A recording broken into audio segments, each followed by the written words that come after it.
Blooming You, le podcast Mieux-être, corps et esprit. Rencontre avec Stéphanie Ahussot, médecin psychiatre et psychothérapeute, et l'auteur des livres Comment ne plus subir et Laisser vivre ses émotions, paru aux éditions Odile Jacob. Il ne faut juger de notre bonheur qu'après la mort, écrivait Montaigne. Il considérait en effet que l'important dans la vie, ce ne sont pas les circonstances, mais la manière dont on agit face à elles.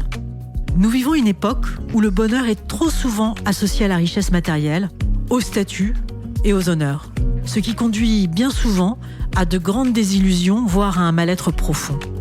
Ce mal-être émotionnel peut souvent même conduire à la dépression ou à des conduites addictives et finalement à des problèmes de santé. Parfois, les personnes en souffrance ignorent l'origine de leur mal-être.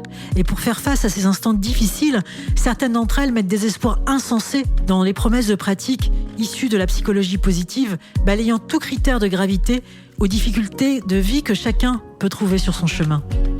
Ces promesses peuvent reposer sur des solutions telles que la méditation, le contact avec la nature ou encore le lâcher-prise.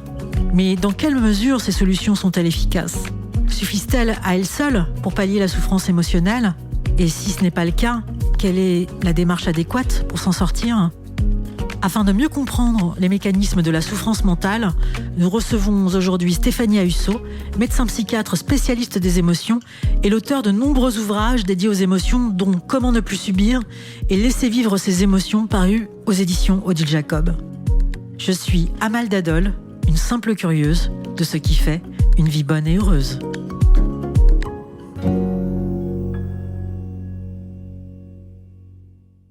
Stéphanie Ahussot, bonjour. Bonjour. Dans votre ouvrage « Ne plus subir », vous expliquez que le mal-être émotionnel peut s'expliquer par des résurgences d'expériences de l'enfance qui n'auraient pas été bien traitées. Autrement dit, selon vous, c'est la maltraitance subie durant l'enfance qui explique la souffrance de l'adulte que nous sommes. Comment se fait-il que les expériences de l'enfance nous poursuivent jusque dans notre vie d'adulte ? Alors, effectivement, dans notre façon d'absorber les choses du quotidien, on se rend compte que parfois, on est touché de manière excessive par quelque chose qui, aux yeux des autres, peut sembler anodin. Admettons, je suis dévastée parce que une connaissance ne m'a pas dit bonjour et je rentre chez moi, pendant 2 heures, je pleure en me disant que personne ne m'aime et que ma vie est ratée. À ce moment-là, je me rends compte qu'il y a un décalage entre ce que je ressens et la situation. À ce moment-là, effectivement, il faut suspecter dans son passé une émotion qui n'aurait pas été résorbée, en quelque sorte. Une expérience qui aurait laissé une trace et le mécanisme de régulation autour de cette expérience a été de construire des prévisions très négatives du style ne fais plus confiance à personne, on ne t'aimera jamais, etc., etc. Et ces croyances-là et cette émotion excessive-là sont le signe, la manifestation, souvent, de choses qui n'ont pas été réglées. Et du coup, il faut élargir un petit peu la notion de maltraitance et de traumatisme à des expériences de l'enfance qui, parfois, d'ailleurs, souvent au début des thérapies, paraissent très anodines aux patients, aux personnes qui consultent, même à ses propres yeux. Mais apprendre à repérer dans son enfance des choses qui ont des espèces de morceaux indigestes. D'ailleurs, ce qui doit nous mettre la puce à l'oreille, c'est qu'on a des images précises de certains moments de son enfance. Et souvent, il faut aller explorer un petit peu ces images-là, parce que derrière, il y a généralement des émotions qu'on n'a pas élucidées, qu'on n'a pas régulées. On se souvient pas de ce qu'on a mangé il y a 5 jours parce qu'il s'est rien passé émotionnellement. Si on a des souvenirs précis avec des images il y a 20 ou 30 ans, c'est que souvent il y a des émotions un peu tapies. Et donc, je sais pas si c'était votre question. Si, tout à fait. C'est complètement ça, puisque vous dites dans votre livre que c'est les résurgences d'expériences de l'enfance lorsque le cerveau était en construction, au cours desquelles on n'a pas été bien traité. Donc Voilà, c'est ça. Ce qui est important de comprendre, c'est que c'est autant l'événement lui-même que la réaction de l'entourage par rapport à ça. C'est-à-dire qu'on peut avoir des grosses séquelles physiques et mentales à partir d'événements que, vus de nos yeux d'adultes, on peut juger un peu anodins, mais parce que l'entourage de l'époque n'a pas du tout été aidant au niveau émotionnel. Et à l'inverse, si on a eu un entourage accueillant, bienveillant, émotionnellement un peu conscient, il se peut que d'énormes choses créent des séquelles assez faibles. Donc c'est vraiment la conjonction de l'événement et de la qualité de l'accueil émotionnel de l'époque. Alors, quelles sont les formes de maltraitance qui empêchent tout bien-être à l'âge adulte ? Donc, maltraitance, j'ai tendance à l'écrire déjà en 2 mots, et on va dire traitance insuffisante en quelque sorte. Il y a la négligence affective, c'est quand même une des clés. D'ailleurs, il a été montré que le fait de pas être choyé, tenu, de ne pas bénéficier de câlins à une époque et d'attention et de présence à une époque un peu charnière, précoce, ça joue de manière pérenne sur l'axe du stress. Donc ça altère pour les années à venir l'axe du stress. On va être beaucoup plus stressé si on n'a pas eu un attachement de qualité quand on était petit. Donc ça, c'est quelque chose qu'il faudrait apprendre dans les PMI, ou que les préparations à l'accouchement soient moins de gésir sur un matelas à essayer de souffler comme une vache, et plutôt d'apprendre que tenir son petit, qu'on soit homme ou femme, c'est très important, et qu'il faut il faut lui apporter de la sécurité physique et affective dans un âge précoce. Bon, ça, on va dire que c'est dans les manques. Il y a le manque effectivement aussi d'écoute, d'attention aux émotions. Considérer que notre enfant a mal au ventre, c'est qu'il a une gastro ou un problème. Jamais nommer ce qu'il ressent et de valider ce qu'il ressent, c'est aussi quelque chose qui va laisser des traces, même si ça peut se récupérer après. Et puis, dans les trop, il y a tout ce qui est violence physique évidemment, et puis violence aussi émotionnelle. Quand à partir d'une seule erreur, d'un seul comportement, on dit à l'enfant, on en tire des caractéristiques sur sa personnalité en lui disant voilà, il a mal rangé sa chambre, on lui dit qu'il est désordonné, il a une mauvaise dot, on lui dit qu'il est nul. Enfin voilà, faire un portrait psychologique à partir d'un comportement, c'est aussi une forme de maltraitance qui peut laisser des traces pour la suite. Donc tout ça, c'est des erreurs éducatives, mais aujourd'hui, on assiste aussi à une autre forme de maltraitance qui est aussi, alors que nos enfants ne font rien, de sans arrêt les complimenter, finalement, ça n'est pas aidant non plus. Parce que de toute façon, ce sont généralement des compliments structuraux, de la même manière que tout à l'heure, les insultes étaient structurelles sur la personnalité de l'enfant. Faire des compliments structuraux alors que l'enfant ne fait rien, c'est pas très porteur, c'est pas motivant, et puis ça va le rendre inapte quand il va être en mesure de se lancer dans l'existence avec ce qu'elle est difficile, le monde du travail, etc. Il va absolument pas être préparé, parce qu'il est habitué à ne pas être renforcé sur ce qu'il fait, mais sur ce qu'il est. Et puis il faut aussi se dire, si c'est les parents qui m'écoutent, que de toute façon, on fait toujours mal, et que ce qui est porteur d'espoir, c'est qu'on peut aussi s'en sortir et travailler sur tout ça et en prendre conscience, quoi. Il faut savoir que toutes nos enfances contiennent des carences et aussi des moments d'adversité, donc ça fait aussi partie de choses assez universelles. Alors justement, en tant que parent, comment éviter de transmettre ses blessures, ses propres blessures d'enfance ?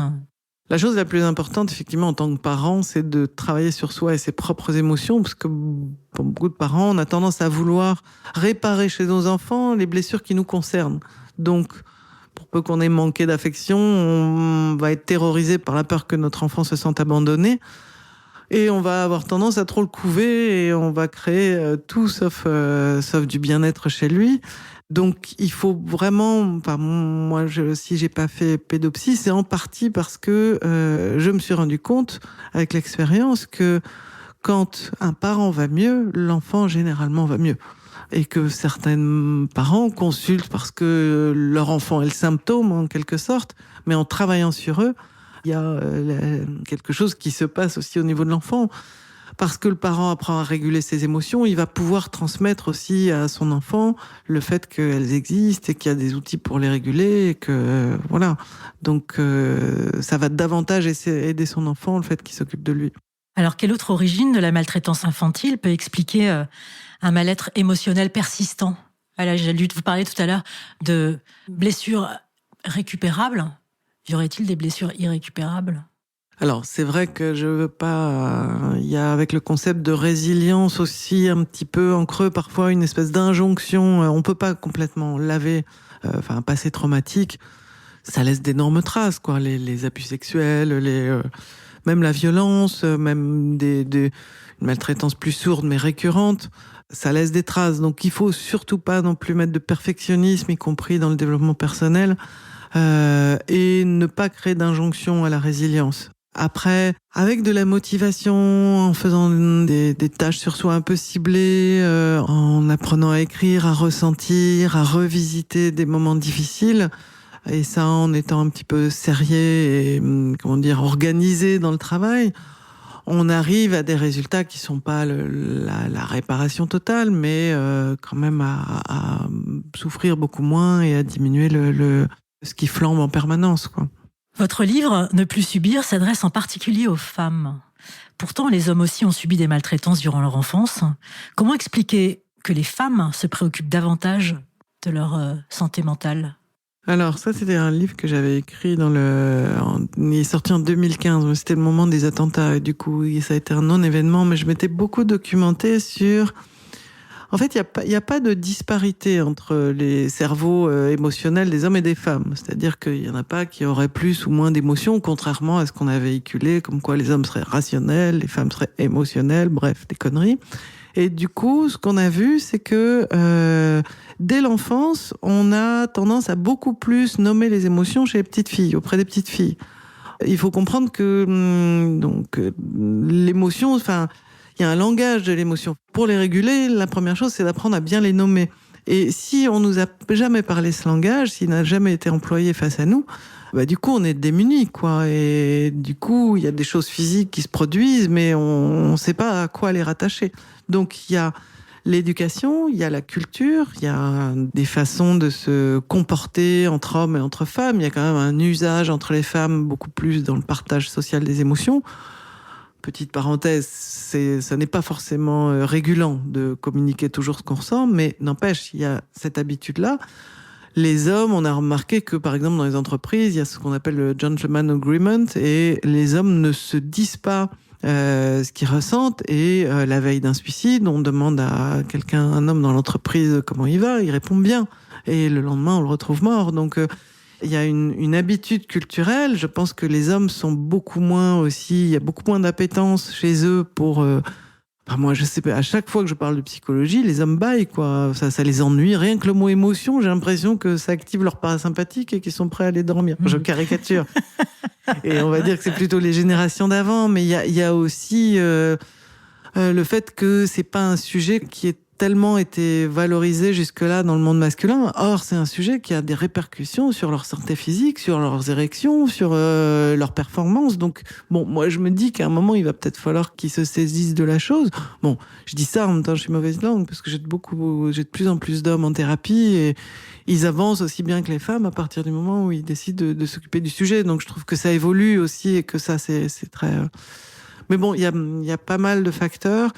Et puis, il y a des facteurs aussi médicaux. Je vois par rapport dans les études de médecine, on parle toujours pas d'émotion.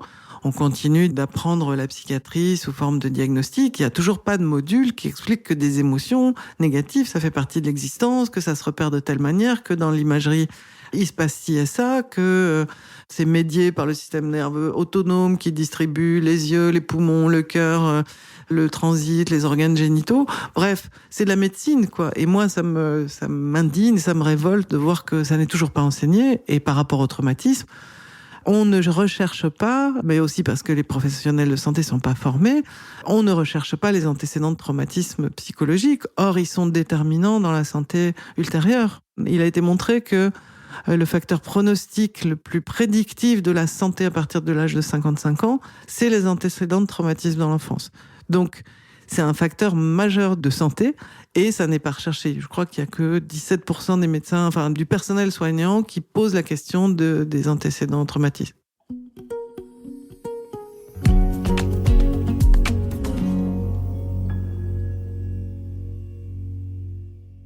Dans votre livre « Laissez vivre ses émotions », vous écrivez que l'on est sommé d'éprouver la bienveillance. Or, une émotion, quelle qu'elle soit, ne s'ordonne pas. Vous faites le même constat avec la confiance en soi, le non-jugement ou la non-violence. Plus on souhaite ressentir ses émotions, moins elles apparaissent. Alors pourquoi une émotion ne se contrôle-t-elle pas ? L'émotion, c'est un phénomène d'apparition brutale et imprévisible. Donc, sommer quelqu'un d'éprouver quelque chose, c'est faire ce qu'on appelle des injonctions paradoxales, comme par exemple « soyez spontané ». C'est une injonction qui rend fou, en gros. C'est-à-dire que si vous essayez d'obtempérer vous n'allez pas être spontané, puisque vous faites ce que je vous demande. Et enfin, vous voyez, quand on réfléchit à ça, ça rend dingue. Et pour les émotions, c'est un petit peu pareil, en fait. Les émotions, elles nous prennent sans qu'on choisisse, elles arrivent, point. Et plus on va vouloir ressentir ou ne pas ressentir quelque chose, vouloir, c'est du stress. Et plus on va vouloir ne pas ressentir, enfin, ressentir par exemple de la bienveillance, plus à la place, on va ressentir du stress. Donc, il faut se lâcher la grappe, il faut plutôt essayer d'observer ces émotions, ces non-émotions. Bah là, non seulement je suis pas bienveillante, mais cette personne me sort par les yeux. Ok, alors peut-être distinguer la colère et la non-violence. Parce que la colère, c'est une émotion tout à fait normale, comme la tristesse, la peur, la honte, le stress. En revanche, ce sur quoi on peut agir, ce n'est pas l'irruption de l'émotion, mais c'est la réaction par rapport à l'émotion. Parce que si on apprend à reconnaître ses émotions, à les nommer, à les ressentir, on va pas réagir, mais agir. Et souvent, réagir, c'est une façon un peu à court terme d'essayer de réguler son trop-plein. Quelque chose me met en colère, je vais avoir tendance à agresser, histoire de décharger, moi, ma propre colère d'avoir été bousculée. Donc ça, c'est ce qu'on appelle une réaction. Alors, si elle ne s'ordonne pas à l'émotion, peut-on toutefois la cultiver ou est-ce aussi un leurre, l'émotion ? Si on ne peut pas la contrôler. Par rapport à la bienveillance ? La bienveillance ou la confiance en soi.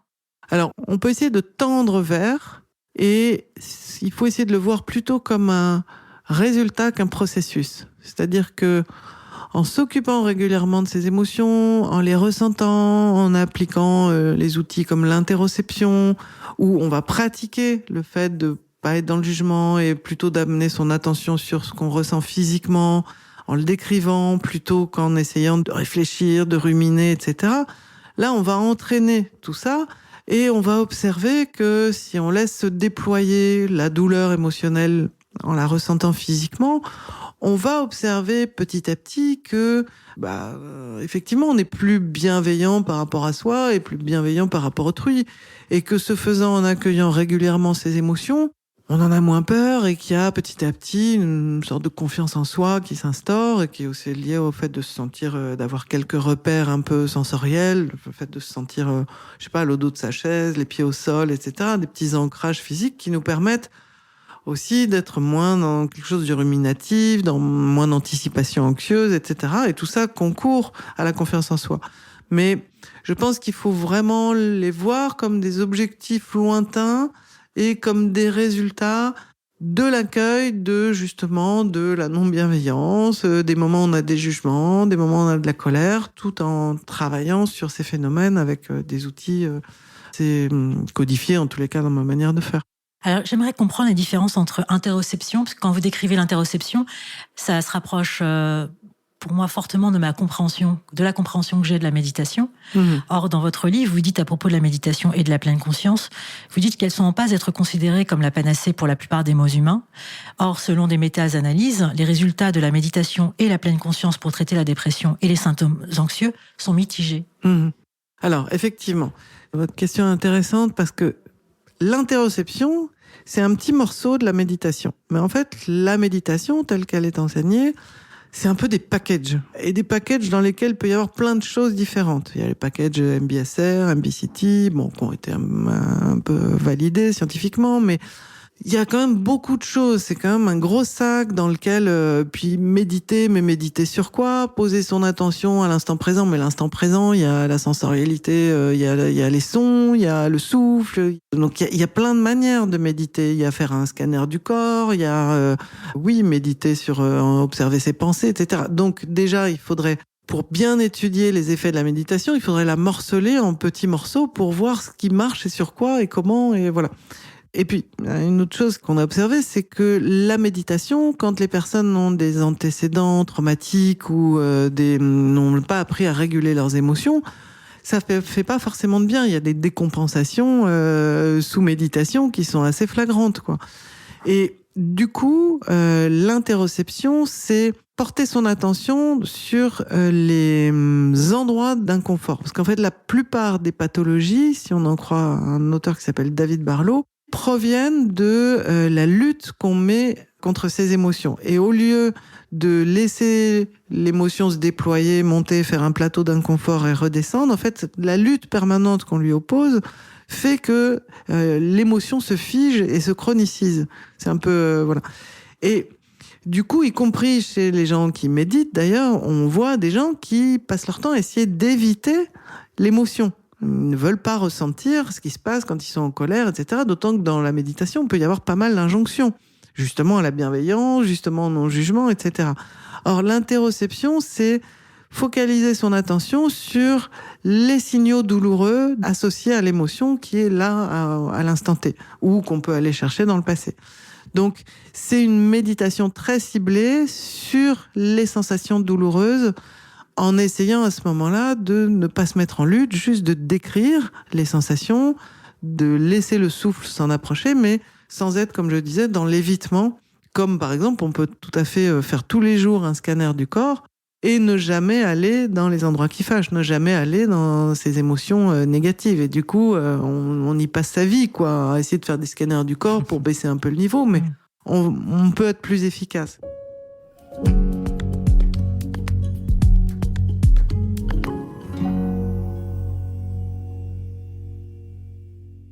La génération de nos grands-parents, éprouvée par la guerre, a élevé ses enfants à la dure. Ce qui avait compté pendant la guerre, c'était de se battre et de survivre. Ce qui comptait désormais, c'était de manger et d'avoir un toit au-dessus de la tête. On a reproduit ce qui avait permis aux aînés de tenir. Cette nouvelle génération n'avait pas le droit de parler à table, était envoyée en pension, recevait des coups et des châtiments, n'avait pas à se plaindre. Ils n'avaient pas vécu la guerre, leur rétorquait-on. Ces jeunes ont voulu se libérer. Ils ont profité du vent de liberté soufflé par l'Amérique. Ces enfants devenus adultes, desséchés par les traumatismes de leurs parents, ont voulu s'opposer à eux et ont reproduit le même modèle à leur façon. Comme leurs parents, ils se sont détachés de l'affectif. La sexualité a été dissociée de l'amour. Le sexe est devenu prescrit, une sorte d'obligation. S'en est suivi un consumérisme sexuel, une perte du sens des responsabilités par rapport aux enfants. La contraception balbutiait, on a laissé les enfants se débrouiller seuls, on les a peu choyés. Au moment où ils avaient le plus besoin d'affection et d'entourage, on a envoyé valser le couple et oublié de verser les pensions alimentaires. L'essor économique des 30 Glorieuses a donné aux personnes qui réussissaient professionnellement, dont les parcours étaient ascensionnels, un sentiment de contrôle et de toute puissance, les amenant à penser que leur réussite était uniquement liée à leur mérite et à leur qualité intrinsèque et ne devait rien à une conjoncture favorable. Ils se sont mis à donner des leçons de réussite au reste de l'humanité. Quand on veut, on peut. Les guerres idéologiques se sont poursuivies. On a continué de chercher à départager les bons des mauvais. Les partis politiques fonctionnaient dans les oppositions. À droite ou à gauche, on s'arrogeait assez facilement le monopole du cœur. C'était aussi l'époque où l'on se moquait de la pudeur, que l'on taxait de pudibonderie. Face aux émotions ou aux réactions des enfants, on donnait des leçons. On leur demandait d'en avoir honte ou de les taire. On comparait leur sort à ceux des plus nécessiteux, leur apprenant ainsi à se sentir coupables de ce qu'ils ressentaient. Avec une ingénierie argumentative admirable, au prétexte qu'il était interdit d'interdire et qu'il fallait désormais considérer les enfants comme des personnes, des adultes de tous les milieux ont banalisé, voire prôné les relations sexuelles avec eux si ceux-ci y consentaient. C'était donc l'époque des attouchements et de la sexualité sur les enfants. Cela a donné lieu aux drames et aux révélations que l'on sait. Aujourd'hui, après avoir des siècles durant considéré que l'enfant oublierait et que c'était sans gravité, on prend enfin la mesure des ravages psychologiques et sur la santé globale de ces crimes. Cette génération a grandi. Elle a aussi eu des enfants. Elle n'a pas voulu reproduire ce qu'elle avait subi. Elle a placé ses enfants au centre, s'est dévouée à sa progéniture. Ses parents ont été extrêmement attentifs aux émotions de leurs enfants. Et pourtant, ne cessent d'apparaître des diagnostics qui n'existaient pas. L'hypersensibilité des surdoués, les hyperactifs, les troubles de l'attention, les phobiques scolaires, les troubles du développement, les troubles sur le spectre de l'autisme comme l'Asperger, des catégorisations qui se répandent et qui trop facilement brandies finissent par perdre de leur sens et par laisser à la marge des personnes vraiment concernées.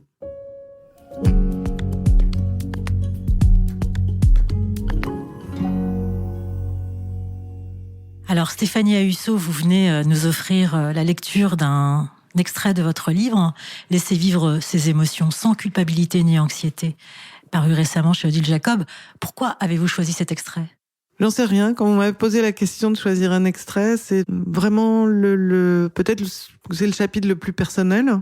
qui est une sorte de digestion de mes années d'expérience. Je suis un peu dinosaure, mais et de sorte de parcours clinique aussi et personnel. Et donc voilà, peut-être parce que c'est les pages les plus personnelles et puis les plus aussi générales, historiques. Enfin, je suis pas très très claire dans ma réponse, mais intuitivement, c'était vraiment l'extrait que j'avais envie de partager.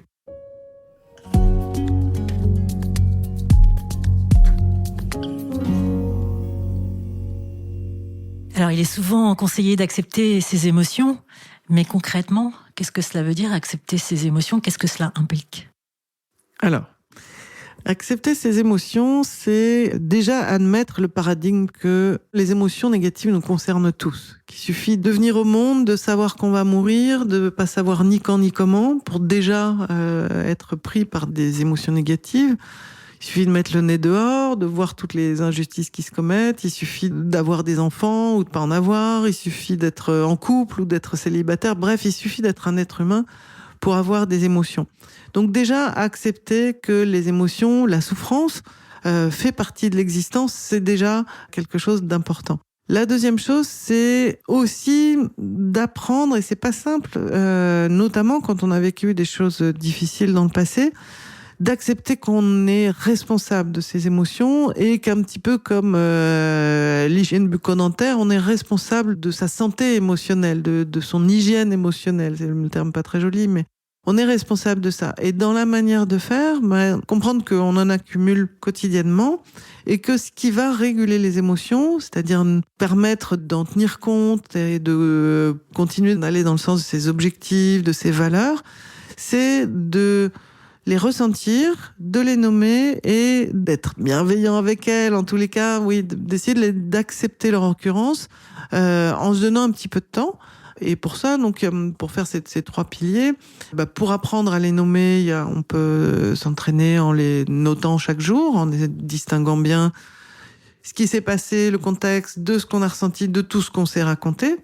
Ça nous entraînera à ne pas mélanger nos pensées avec les faits, parce que ce sont souvent aussi nos pensées qui viennent accentuer nos émotions. Si la personne qui ne m'a pas dit bonjour tout à l'heure, si je me mets à penser autour de cet événement que je ne compte pour personne, c'est ma pensée je ne compte pour personne qui va créer un désespoir. Hein. Donc, de s'entraîner à distinguer ce qui se passe de ce qu'on se raconte, ça peut nous aider. Et puis ensuite, dans le fait de ressentir, on en a parlé un petit peu tout à l'heure, ça va d'apprendre vraiment à s'entraîner, à faire de l'interoception, sachant que le cortex interoceptif est un cortex qui est vraiment susceptible d'évolution et qu'au fur et à mesure de la pratique, et ça on l'a vu sur les études avec la méditation, mais que il peut s'activer et on peut augmenter certaines parties de son cerveau. Donc moi je trouve ça toujours fascinant de savoir que sans intervention externe, enfin médicamenteuse, physique, on peut jouer sur son cerveau. Alors comment un adulte peut-il construire sa sécurité affective quand il en a été dépourvu durant son enfance ? Alors c'est vrai que l'attachement c'est vraiment un sujet difficile et j'ai pas vraiment de réponse à cette question. Je pense que là il y a encore beaucoup de travaux à faire. Il faudrait que de manière générale, mais là c'est mettre les choses à l'extérieur, qu'il y ait une attention accrue sur l'importance de l'attachement et l'importance du manque de l'attachement et sur la santé des enfants et sur la santé des hommes et des femmes, que ça a vraiment un impact très visible. Et après, la réparation de ça, c'est complexe, quoi. Alors, vous proposez dans votre livre Ne plus subir un exercice d'imagination qui est de s'inventer une enfance.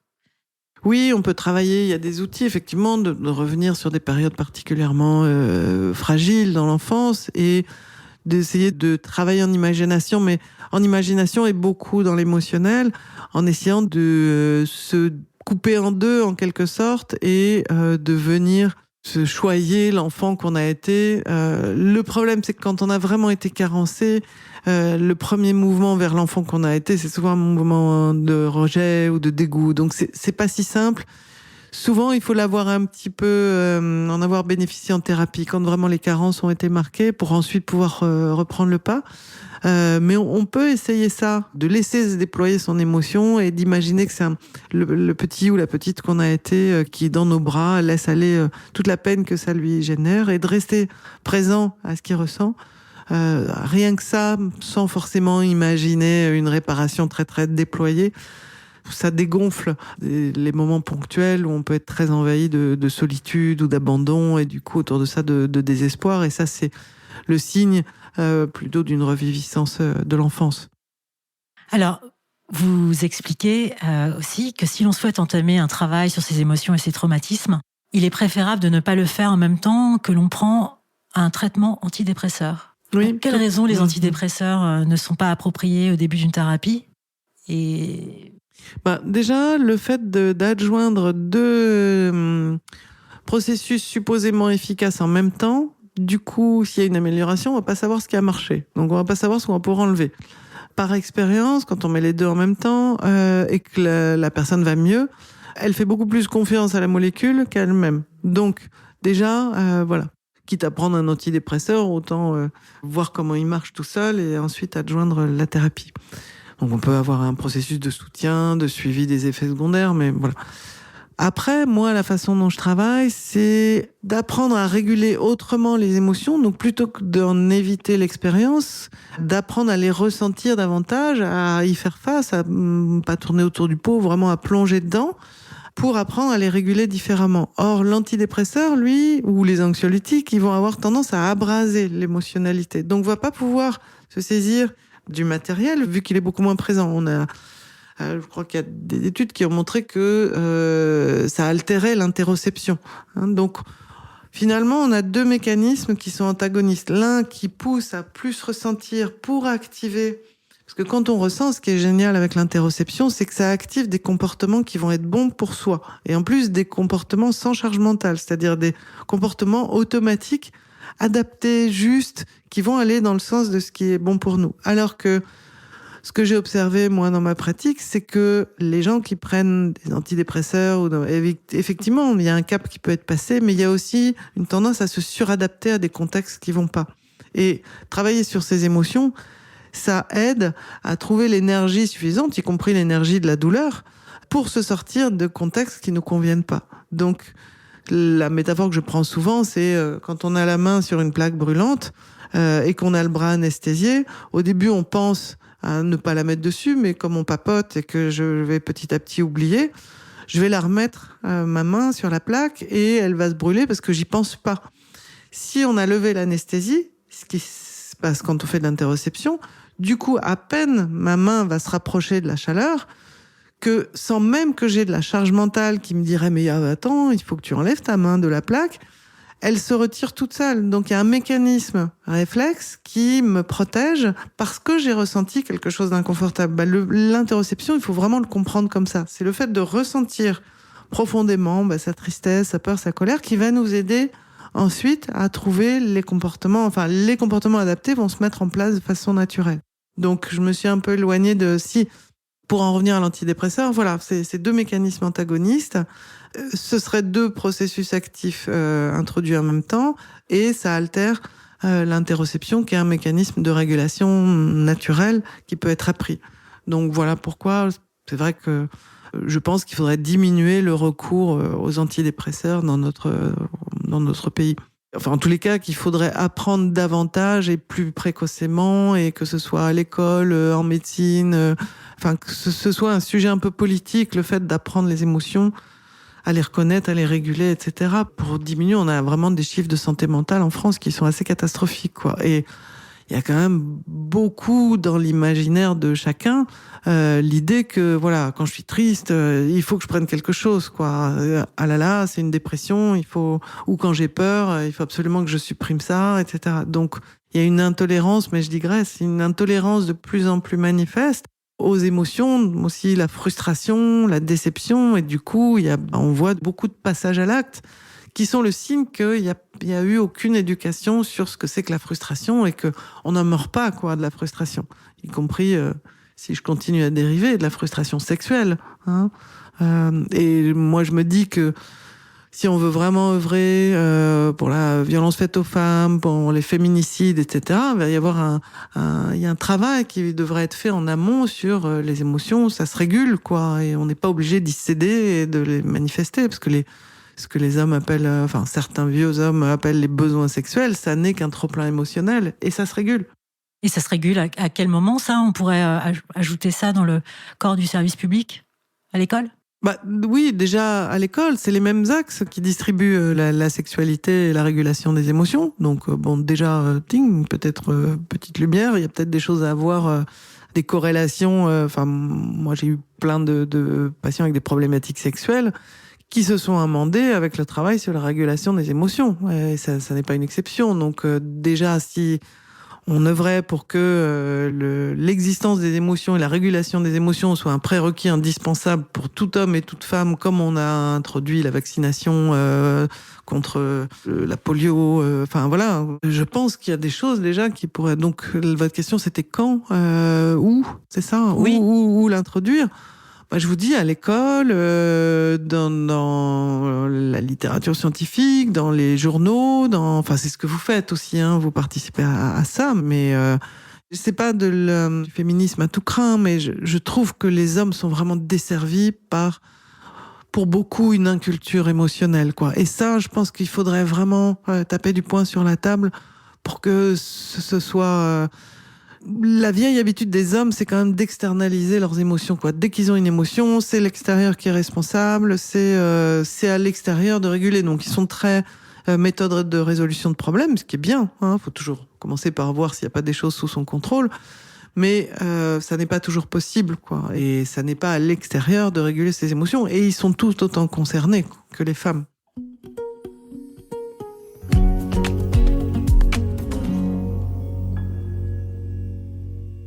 Stéphanie Husso, vous êtes médecin psychiatre et psychothérapeute. Vous êtes devenu d'abord médecin psychiatre puis psychothérapeute ou psychothérapeute et médecin psychiatre. Qu'est-ce qui a précédé l'autre? Vous savez, donc il y a 6 ans de médecine. Ensuite, donc là, je vous disais, j'ai jamais entendu parler d'émotion. Ensuite, j'ai fait 4 ans, donc les 4 ans de spécialité. Et là, la psychiatrie, c'est très variable en France. C'est-à-dire qu'il y a des villes où il y a que de la psychanalyse, des villes où il y a que de la biologie, des villes un peu où on peut avoir plusieurs approches. Il y a encore beaucoup de gardes de chapelle. Moi, j'ai eu la chance de faire psychiatrie à Bordeaux. Du coup, j'avais accès à l'époque à une formation. Il y avait la possibilité de se former en psychiatrie biologique, mais aussi en thérapie cognitive et comportementale, d'accéder à des conférences de psychanalyse.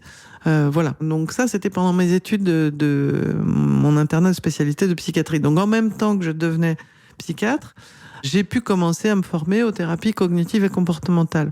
Et la psychanalyse, j'ai pas voulu parce que je comprenais rien. J'ai essayé deux conférences. Je me suis dit que c'était tellement abscon pour moi. En tous les cas, les deux, j'ai peut-être pas eu de chance, mais que je voyais pas comment les patients pourraient comprendre quelque chose que je trouvais un peu jargonneux et confus dans la manière dont c'était exposé. Donc, je me suis dit, si c'est pas clair pour moi, je saurais pas transmettre et voilà. Et donc, je me suis formée aux thérapies cognitives et comportementales et au bout d'un temps, donc, la spécificité, c'est qu'il y a un cadre, ce que j'aime beaucoup dans ce cadre-là que j'ai conservé, c'est que on n'est pas dogmatique. C'est-à-dire que on pose une hypothèse avec le patient et puis on évalue ce qu'on fait, on met en place des outils et à l'issue, on voit si notre hypothèse a fonctionné, si les évaluations sont améliorées, etc. Donc, on dit pas ça va marcher et sans le vérifier. Donc déjà ça, j'aimais bien l'humilité de ça et j'aimais bien aussi le côté pratique. Moi, j'aime bien les outils, quoi. Souvent, on juge ça avec un peu de hauteur, donc c'est pas assez satisfaisant avec la psyché, etc. Mais n'empêche, quand on n'est pas bien, d'avoir des outils, ça fait du bien.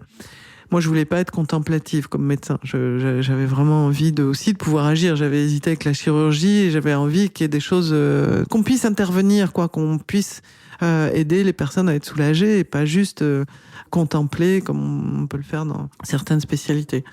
Et du coup, j'ai aussi vu les limites des thérapies cognitives et comportementales parce que le présupposé, à l'époque, c'était que les émotions, c'était un peu la boîte noire, quoi. Qu'on pouvait modifier ses comportements, qu'on pouvait essayer de travailler ses pensées, et que ça allait agir secondairement sur les émotions. Mais sur moi-même, parce que, comme on disait, j'ai toujours été ma propre souris de laboratoire, ça marchait pas. Il y avait des fois où je savais très bien que quand je pensais personne ne m'aime, j'étais tout à fait subjective, mais j'avais beau me dire, mais non, si, regarde, il y a une telle et un tel qui sont gentils avec toi, ça marchait absolument pas sur mes tripes, ça n'avait aucun impact sur mon désespoir du moment. Donc, je me suis dit qu'il y avait quand même quelque chose à explorer au niveau de l'émotion. Et j'ai fait incidemment sur moi-même un stage où on a travaillé justement ce dont on parlait tout à l'heure, sur la réparation un petit peu de l'enfance. Et je me souviens, à l'aller dans le train, j'étais désespérée, je trouvais les gens désagréables, le serveur du café, je l'avais trouvé odieux, enfin bon, bref, j'étais... Et au retour de ce stage, tout le monde était gentil, il m'avait offert un croissant justement au bar, enfin bon, bref, c'était merveilleux. Et je m'étais dit quand même, à contexte égal, voilà, je sentais que j'avais lâché des choses. Et du coup, j'ai commencé à me passionner.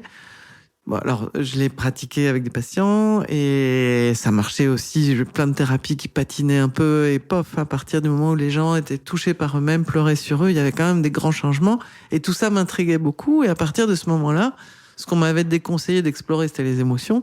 J'ai commencé à me poser des questions et travailler un livre qui s'appelait Tristesse, peur, colère. Mais au départ, je suis partie vraiment qu'avec des questions et j'ai cherché plein de travaux parce que c'est quand même récent, la science des émotions. Elle a pas plus d'une cinquantaine d'années. Et je me souviens que quand ce livre a été fini et que j'ai fait une première conférence, je me suis fait huer. Enfin, tout le monde certains ont demandé à être remboursés de l'atelier. Enfin, ça a été dur au moment où c'est sorti. Mais j'ai vraiment senti que c'était la clé de voûte, quoi. Et depuis, plus ça va, mais là je vous la fais très longue, donc je vais arrêter. Mais le processus de travail sur les émotions, je l'ai affiné pour voir ce qui marchait, aussi ce qui faisait qu'on arrivait. Parce qu'au début c'était un peu, voilà, on fait pleurer, mais qu'est-ce qui se passe vraiment? Et au fur et à mesure, j'ai affiné en travaillant sur le passé. Il y a un outil que j'ai trouvé vraiment intéressant, c'était le MDR. Donc, disons que pour répondre à votre question de façon brève, j'ai d'abord été psychiatre et la psychothérapie, ça a été un travail permanent d'enrichissement et de développement, voilà, qui n'est pas fini selon moi, mais j'ai pu commencer à être un petit peu psychothérapeute au moment où j'ai été psychiatre, vu que j'avais commencé et fini d'ailleurs ce diplôme universitaire de thérapie. Alors, vous nous avez dit tout à l'heure avoir hésité avec la chirurgie. Pourquoi finalement avoir choisi la psychiatrie, qui est un bon choix parce qu'on entend votre passion? Pourquoi avoir choisi la psychiatrie? Il y avait deux... Bon, d'abord, il y a les résultats à l'internat, parce que c'était un peu une roulette. Donc, comme je n'arrivais pas à faire de choix, j'avais mis... c'était en fonction de son rang et j'avais alterné tout pour les villes et chirurgie, psychiatrie. Et puis, je m'étais dit, le destin décidera. Et j'étais très contente de voir que c'était psychiatrie. Ce qui m'emballait dans la chirurgie, c'était le côté... On ouvre, on répare, on referme. Il y a un problème, on peut le résoudre. Et il y a une amélioration visible de manière tangible, quoi. Ce que je redoutais dans la psychiatrie, c'était, comme je vous disais, le côté contemplatif. En fait, on pose des beaux diagnostics, qu'on fasse des magnifiques observations littéraires, mais qu'en gros, on soit resté à l'aliénisme du 19e siècle et qu'on parque les gens et que, bon, bref. J'avais aussi des représentations un peu, mais pas si erronées que ça. Et chirurgie, les points négatifs, c'était que j'avais envie aussi d'avoir une vie personnelle et que je me disais avoir des gardes tout le temps. Enfin, j'avais pas envie de ça.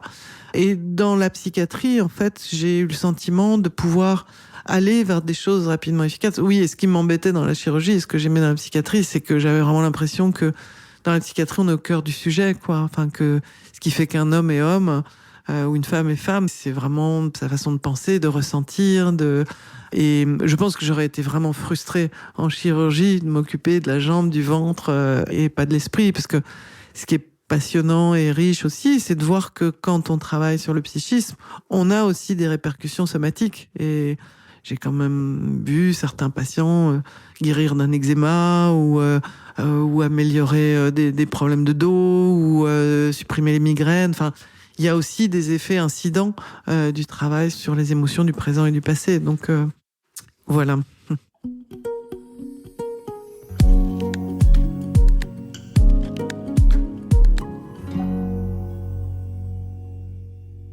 Stéphanie Ayuso, en quoi croyez-vous? Vous voulez dire quoi en termes de...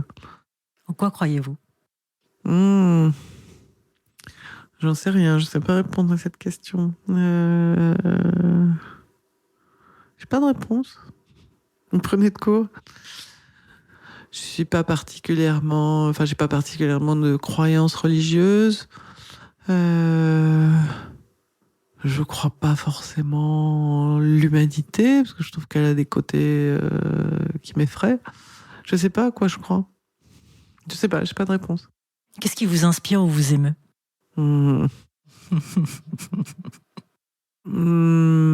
tout à l'heure, je vous parlais de Germaine de Staël, qui est une femme un peu oubliée de l'histoire. Je trouve qu'il y a beaucoup de femmes qui ont été très courageuses, qui justement ont reconnu, traversé leurs émotions sans en avoir peur, et que j'ai beaucoup de... Je pense aussi à Simone Veil. Il y a quand même des femmes qui ont eu des... Je vais pas être vulgaire, mais qui ont eu des grosses, quoi, et qui se sont battues et qui s'en sont pris plein la figure, qui n'ont pas eu beaucoup de reconnaissance, et qui pourtant sont restées droites, quoi, dans leurs bottes, et ça m'émeut, et ça m'inspire. Ce genre de parcours, je trouve ça admirable, quoi. Qu'est-ce qui vous effraie aujourd'hui? Ce que je vous disais tout à l'heure, l'intolérance aux émotions, leur non-reconnaissance, les discours binaires. Parfois, mais là, ça va être un peu politique, mais m'arrive d'allumer la télévision et puis d'entendre quel que soit le parti.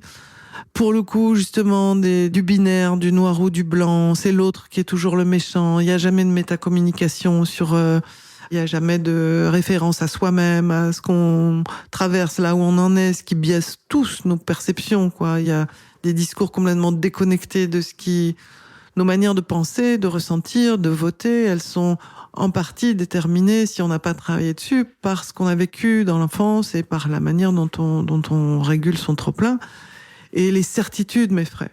Le côté tranché, binaire me fait très peur, et l'intolérance à la frustration et l'absence de métacommunication m'effraie beaucoup, quoi. Quand les gens sont capables de dire, là je doute, ou là je sais pas, ou là je suis anxieux, ou là je suis réactif parce que, donc c'est ça que j'appelle métacommuniquer.